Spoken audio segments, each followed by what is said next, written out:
할렐루야. 오늘도 말씀으로 시작하는 여러분 사랑하고 축복합니다. 말씀 붙드시고 생명의 삶을 사시기 바랍니다. 시편 27편 1절에서 7절까지 6절까지 우리 교독하도록 하겠습니다. 여호와는 나의 빛이요 나의 구원이시니 내가 누구를 두려워하리요. 여호와는 내 생명의 능력이시니 내가 누구를 무서워하리요. 악인들이 내 살을 먹으려고 내게로 왔으나 나의 대적들 나의 원수들은 그들은 실족하여 넘어졌도다. 군대가 나를 대적하여 진칠지라도 내 마음이 두렵지 아니하며 전쟁이 일어나 나를 치려 할지라도 나는 여전히 태연하리로다.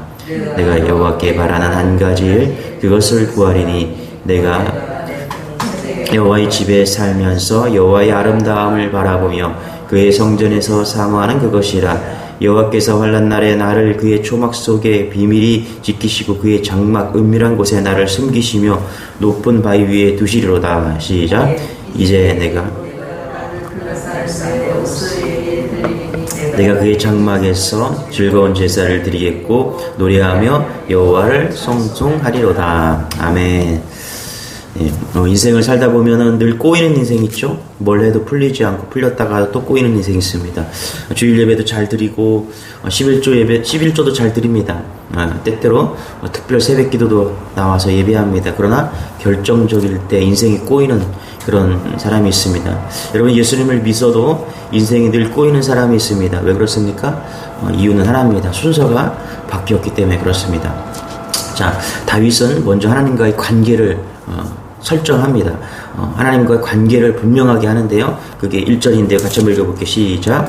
여호와는 나의 빛이요 나의 구원이시니 내가 누구를 두려워하리요. 여호와는 내 생명의 능력이시니 내가 누구를 무서워하리요. 시편을 잘 읽어보면요. 다윗의 시편들이 많이 있는데 다윗이 분명하게 한 가지 밝히는 사실이 있습니다. 그것은 뭐냐면 하나님이 누구신지 분명하게 고백한다는 것입니다. 먼저 상황이나 어떤 지금 사건을 대해서 먼저 이야기하지 않고 시편을 잘 보면은 다윗은 상황과 사건이 중요하지 않고 먼저 하나님이 어떠한 분이신가를 분명하게 이야기하고 있다는 것입니다. 23편도 그렇고 또 27편도 마찬가지입니다. 우리가 알 수 있죠. 뭐라고 그래요? 여호와는 나의 빛입니다. 그렇죠? 여호와는 나의 구원이십니다. 여호와는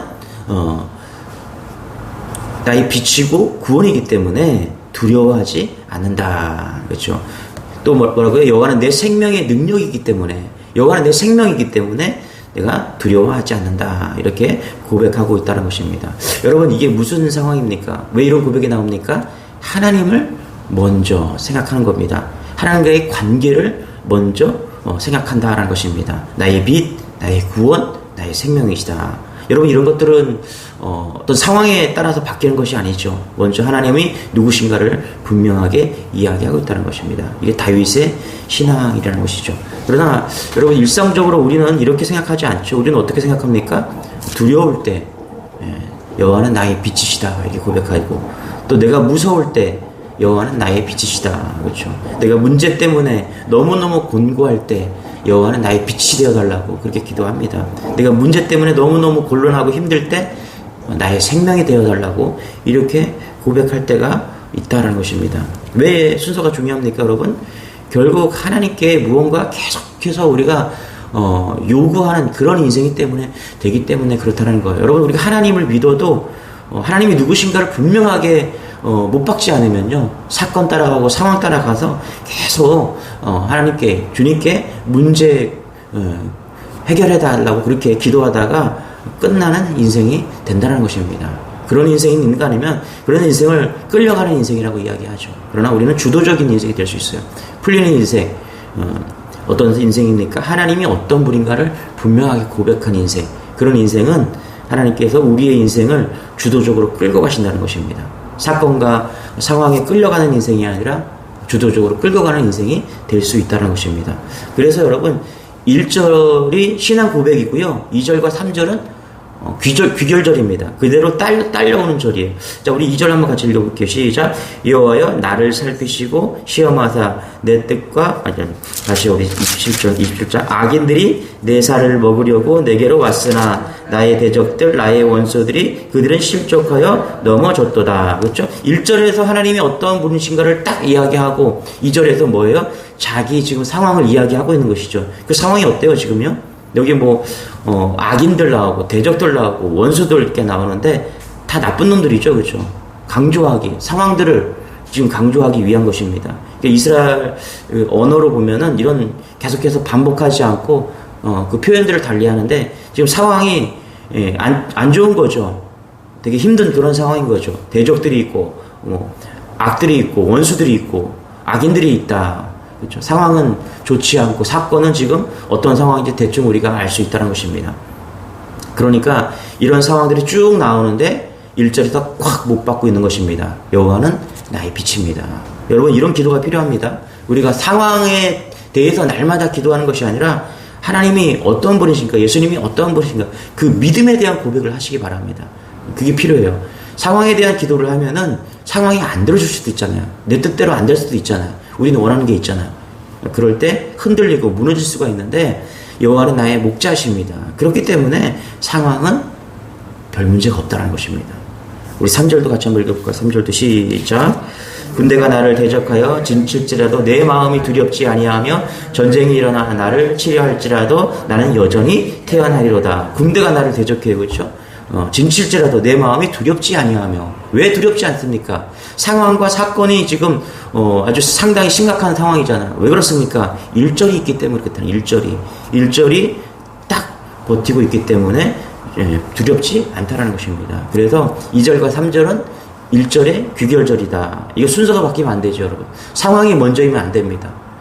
여러분 우리가 신앙생활 할 때 상황 되면은 교회에 열심히 나온 사람들 있죠. 고3 되면 자녀가 고3이다. 그렇죠. 상황이 좀 어려워지고 좀 심각한 문제가 생기면은 교회에 나와서 열심히 기도해야 되겠죠. 그러나 더 중요한 건 평소에 기도하는 겁니다. 평소에 기도하는 것. 내가 평안하고 아무런 문제가 없을 때 그게 1절입니다. 1절. 그리고 사건과 그런 문제들이 발견한 그게 2절, 3절이 되는 것입니다. 이게 대단히 중요하죠. 여러분 시편의 특징이 이겁니다. 다윗은 이런 믿음이 있다라는 것입니다. 여러분 꼬이는 인생을 푸는 것은요 순서를 바르게 하면 됩니다. 무엇이 중요한지 그것을 알면 되는 것이죠. 그리고 또 한 가지 기도가 중요한데 다윗의 기도를 보면은 이런 거죠.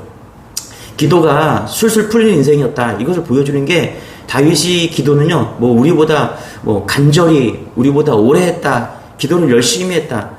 그런 게 아닙니다.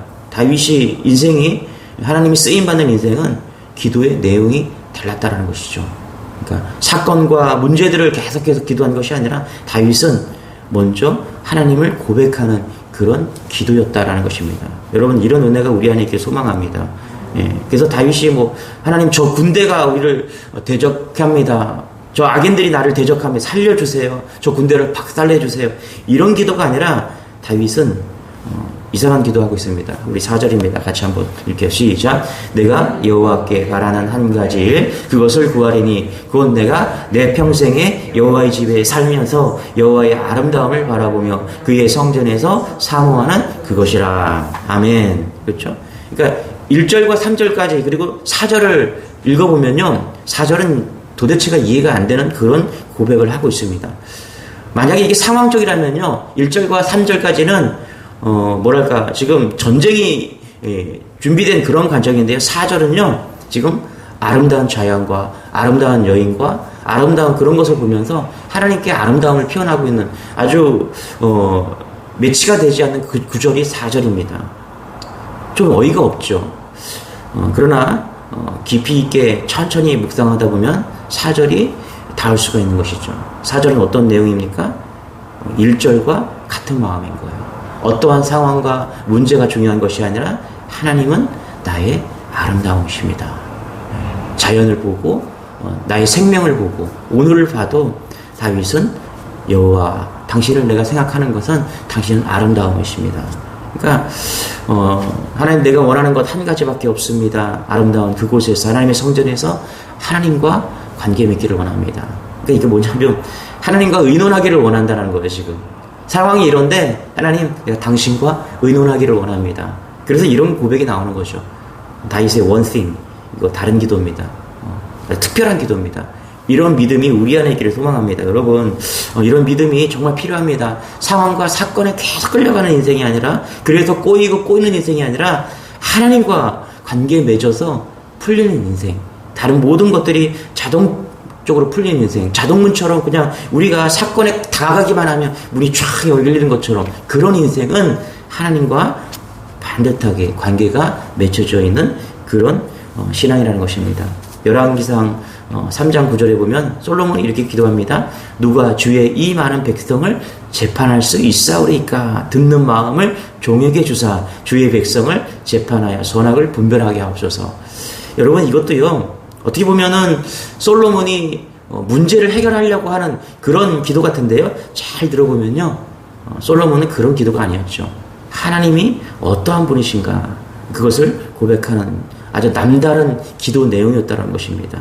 하나님이 뭐 줄까? 그랬더니 솔로몬이 마음을 헤아릴 수 있는 마음을 주옵소서. 그렇죠? 이런 인생은 풀리는 인생이라는 것입니다. 사건과 문제에 끌려다니는 인생이 아니라 풀리는 인생이라는 것입니다. 여러분, 이런 지혜가 있기를 소망합니다. discerning heart. 솔로몬이 듣는 마음을 주세요. discerning heart. 그렇죠? 사력 있고 통찰력 있는 이런 큰 그림을 가지고 가야 인생이 풀리는 인생이 된다는 것입니다. 여러분, 하나님은요, 이렇게 우리 인생을 바라보고 있습니다. 여러분, 자녀를 놓고 기도할 때도 여러분 그렇게 기도하시기 바랍니다. 남편을 위해서, 가정을 위해서, 교회를 놓고 기도할 때도 여러분 작은 것도 기도해야 되지만, 하나님, 이 주님의 교회가 하나님 앞에 정말 마음이 통하는, 하나님의 마음을 시원케 하는 그런 교회가 되게 해달라고, 이렇게 큰 넓이로 기도할 때 하나님은 모든 것을 풀어주고 열려준다는 것입니다. 하나님의 영광을 위해서 기도하십시오. 그럴 때 하나님은 그 영광을 받으시고 우리의 인생을 풀어준다는 것입니다.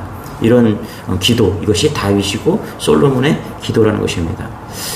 우리 7절 9절 한번 읽어볼까요? 같이 한번 7절 9절 같이 읽었습니다. 시작. 여호와여, 내가 부르짖을 때에 들으시고 또한 나를 긍휼히 여기사 응답하소서. 9절 시작. 주의 얼굴을 내게서 숨기지 마시고 주의 종을 노하여 버리지 마셔서. 주는 나의 도움이 되셨나이다. 나의 구원의 하나님이시여, 나를 버리지 마시고 떠나지 마소서. 이제 본인이 하나님이 어떤 분인가를 딱 고백하고 나서 이제 7절 9절 뭐 여러 가지 보면은 상황들을 이제 쭉 설명하고 있다라는 것입니다. 근데 여기 보면은 뭐 낙심했다 믿었다 낙심했다 믿었다 막 이런 고백들이 막 나옵니다. 그래서 다윗도 마음이 갈팡질팡하구나, 그런 것을 알 수가 있습니다. 그러나 그는 분명합니다. 1절에서도 밝혔지만은 13절에도 분명하게 그의 어떤 기도가 중요한지를 이야기합니다. 우리 13절 같이 한번 읽어볼게요. 시작. 내가 산 자들의 땅에서 여호와의 선하심을 보게 될 줄 확실히 믿었도다. 그렇죠? 다윗이 지금 어떤 하나님을 믿고 있습니까? 하나님의 얼굴을 숨기고 계신 그런 상황인 것 같아요. 하나님이 노하신 것 같은데, 주님이 자신을 물리치신 것 같고, 응답이 없는 그런 가운데 있는 것 같은데, 다윗은 흔들리지 않는 그런 모습으로 계속해서 확실히 믿었다라고 고백하고 있는 것입니다. 우리 14절도 같이 한번, 마지막 절도 같이 읽어볼게요. 시작. 너는 여호와를 기다릴지어다. 강하고 담대하며 여호와를 기다릴지어다. 그 믿음을 갖고 기다린다는 것입니다. 여러분, 두려워하고 떨리고 이렇게 해서 기다리는 것이 아니라, 지금 대적이 나를 죽이려고 하는 그런 상황이지만 확실하게 하나님을 고백하고 두려워하지 않고 계속해서 확실히 믿고 기다린다라고 고백하고 있는 것이죠. 여러분, 이런 고백이 우리 안에 있기를 소망합니다.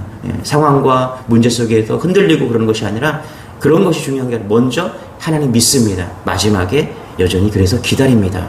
당신을 신뢰합니다. 이것이 분명하면 흔들리지 않는 풀리는 인생이 된다는 것이죠. 여러분, 이런 인생이 우리 안에 있기를 소망합니다. 저는 신학 공부를 할 때 학교에서 이렇게 기도했습니다. 하나님, 정말 좀 다른 목회를 하고 싶습니다. 큰 목회를 하고 싶습니다. 그래서 그때 참 열정이 많았던 것 같아요. 그런데 이제 개척을 하고 하나님을 더 깊이 만나면서 좀 부끄럽다는 그런 생각을 해봅니다. 내가 학창시절에 어떻게 그렇게 기도했을까. 학창시절에 저희 그랬던 사람인 것 같아요. 상황 보고, 문제를 보고, 그냥 내게 많은 양떼가 있어야 그게 복인 줄 알고 그렇게 살았던 것 같아요. 그런데 이제 좀 달라진 것 같아요. 예수님이 분명히 나의 주님이신가? 그러면 어떠한 목회가 되든지 두렵지 않은 겁니다. 예수님이 나의 빛이신데 내가 어딜 가도 내가 무엇을 하도 상관이 없는 거예요. 마음의 왕이 예수님 그리스도인데 내가 어떠한 곳에 가도 주님이 나와 함께 하시고 나를 통치하시고 내가 무엇을 해도 풀리는 인생을 살 텐데 두려움이 없는 것이죠. 여러분 어떤 목회자를 원하십니까? 여러분 목사도 그런 성도를 원합니다. 그런데 중요한 것은요, 예수님도 그런 성도, 그런 목회자를 원하신다는 것입니다.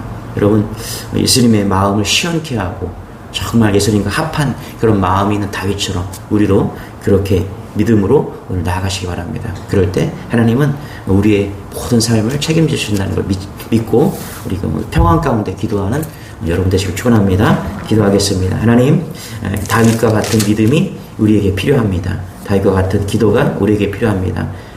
우리 예수 그리스도가 하나님의 어떤 분이신가를 분명하게 고백하는 그런 믿음의 권석들이 다 될 수 있도록 은혜를 더하여 주옵소서. 특별히 몸이 불편하고 마음이 어려운 성도들, 가정의 문제 만난 그런 성도들, 그 문제에 하나님 압도되는 것이 아니라 하나님의 믿음에 서서 고백하고 하나님 인생의 문제들을 풀어나갈 수 있는 우리 모든 성도들 될 수 있도록 은혜를 더하여 주옵소서. 감사드리며 예수님의 이름으로 기도드리옵나이다. 아멘. 우리 시편 27편 붙잡고 우리 주여 한번 기도하겠습니다. 주여, 주님